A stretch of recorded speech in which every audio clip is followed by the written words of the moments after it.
Hello everyone, welcome back to my channel. So this is my model today, and we're gonna be starting on her makeup look. So first thing first, I always like to, when it comes to model makeup, I always like to make sure their chest and the neck is prepped before I even move on to doing their facial makeup. So for today's chest and the hands and shoulder prep, I basically wanted to highlight it because when she's on a ramp show or a model walk or a model shoot, you want those areas to look beautiful and super shiny. Next, I'm using a primer. For that, I've used my Embroilers primer, and I've also mixed a little bit with my Milk hydrating primer. Moving on to the eyelids, today's eye makeup is going to be kind of like a gold smoky eye makeup. For that, I'm using my concealer, and this is the NC42 concealer. It's very close to her actual skin tone. Like, as you can tell, once the concealer is blended, it looks very much like her actual skin tone. Once it's done, I'm going to be using Makeup by Mario's matte palette. This is going to be the one palette that I'm going to be using throughout this entire tutorial today, plus its shimmer palette as well. So from the matte, I'm taking the color that's very close to the brown skin and also has a little bit of that hint of brown and reddish tone, which is very close to her actual skin tone, kind of like a deeper version of her actual skin tone. And I'm using that as my transition shade. And I'm slowly going to darken up the outer V of the eyes, and for that I'm using one shade darker than what I've initially applied, but this time I'm going to be using a brown shade that has a little bit of a gray tone to it. Now for the eyelid, I'm just using a little bit of concealer, and I asked her to look up so I can see where that line exactly stops and touches. So that's how far I know my cut crease is going to be. It is not going to be a cut crease look, but I wanted it to be kind of like a half cut crease look. And then moving on to the next palette, which is the Makeup with Chas palette. This is with the Be Perfect Cosmetics, and I'm taking the copperish tone and applying that on the lid. And then I'm just cleaning up here the crease area. You always have to make sure you kind of go back and forth. And this is another brown tone that has a red undertone, and I'm using that to sort of blend the outer V and the lid color together, sort of like marry them together, acting as a transition color.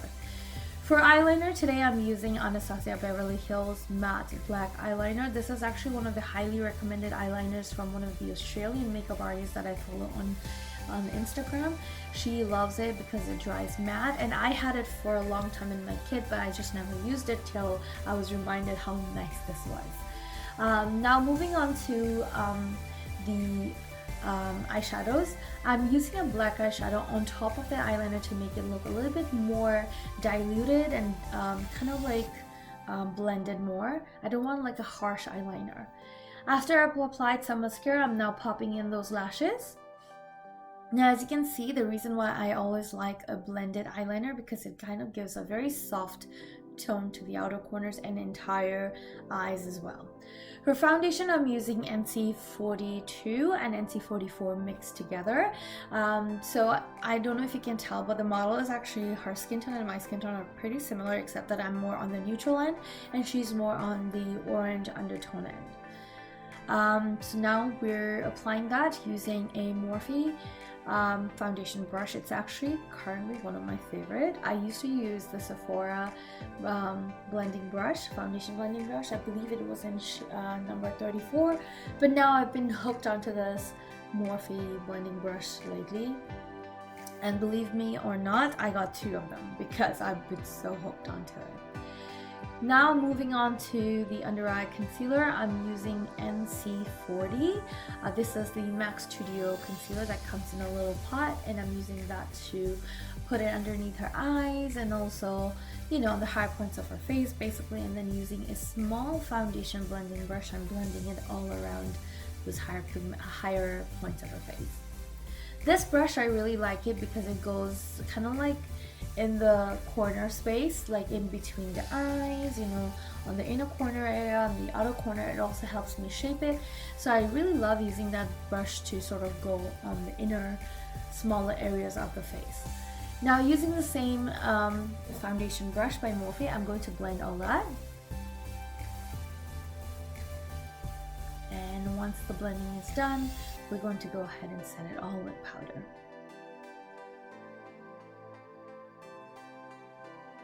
She has a beautiful nose, beautiful skin. She definitely has very beautiful skin, and she's a professional model, so I can see how she maintains it.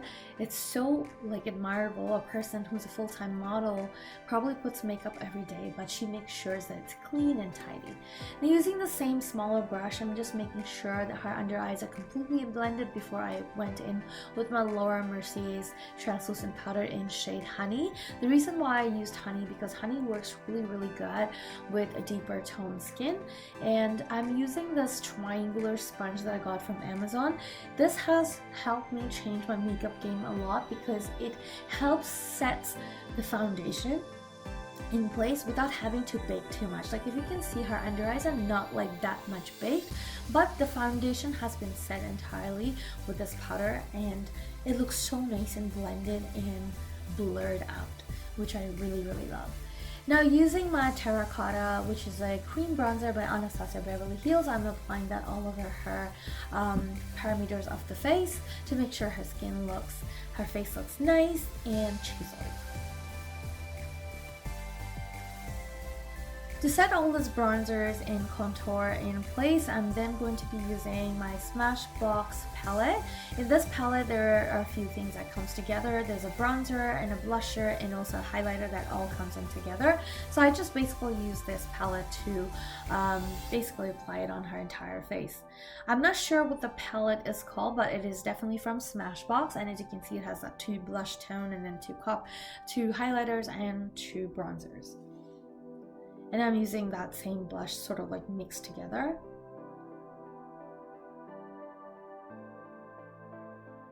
I love how the makeup has turned out. Like, it's exactly how I envisioned it to be. I wanted it to be very neutral toned and sort of subtle and yet glamorous, and I just love how it turned out. That highlighter from this palette is the same highlighter from this palette. I kind of mixed the 2 shades together to get the correct shade for her, and I love how the highlighter and the blush and the bronzer sort of married in together. That's the palette I'm using. Thankfully, I was able to show a little bit of it, but I will definitely put it down below on the description box of what palette I was using exactly. I'm not sure if they still sell this palette. I got it from Sephora a long time ago, but I will definitely put it down. Now, using a flat brush by MAC Cosmetics, I'm just applying some darker shade brown powder underneath her eyes.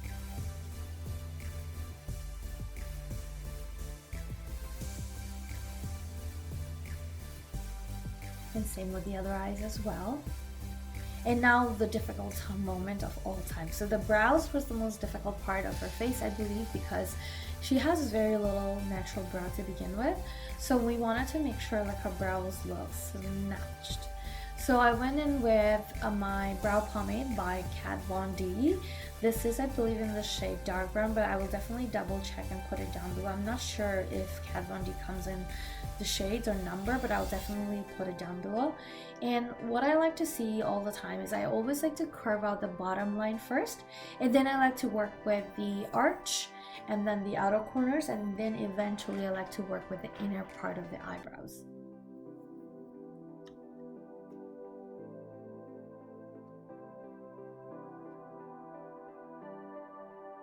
Once this eyebrow is done, I'm going to also make sure the other eyebrows matches this eyebrows. It's easier to do it when you're in person. Obviously, you can see the difference, right? So I wish I could show you in person, but I can't. But it's all about the measurements and stuff. For the lip liner, I used a little bit of Chicory by MAC and then mixed with a little bit of Cork. And then for the inner part of her lips, I went with my Inglot Cosmetics. I believe it is in the number 17 shade, but I'll double check and put it down below on the description. I'm not too sure if I use the Inglot liquid lipstick or Stella, but I will double check and put it down below. All together, honestly, I'm just doing some finishing touch up with the blushes. I just wanted to amp up the blush a little bit more, but overall I'm really satisfied with how this makeup has turned out, and I set it all together with Morphe setting spray. So that is it, guys. This is how I did my model's makeup for this makeup tutorial. I hope you enjoyed this tutorial. Let me know if there's anything specific you want to see. I know Diwali is around the corner, so as Karva Chauth, I'll definitely be filming for those, and I'll be dropping another video very soon. Till then, guys, take care, and I'll hope to see you in my next video. Don't forget to like, comment, share, and subscribe to my channel. Thank you so much for watching. Take care, and also follow me on my TikTok, Makeup by Mary, and also on my Instagram at Makeup by Mary. Thank you so much. Bye, and take care.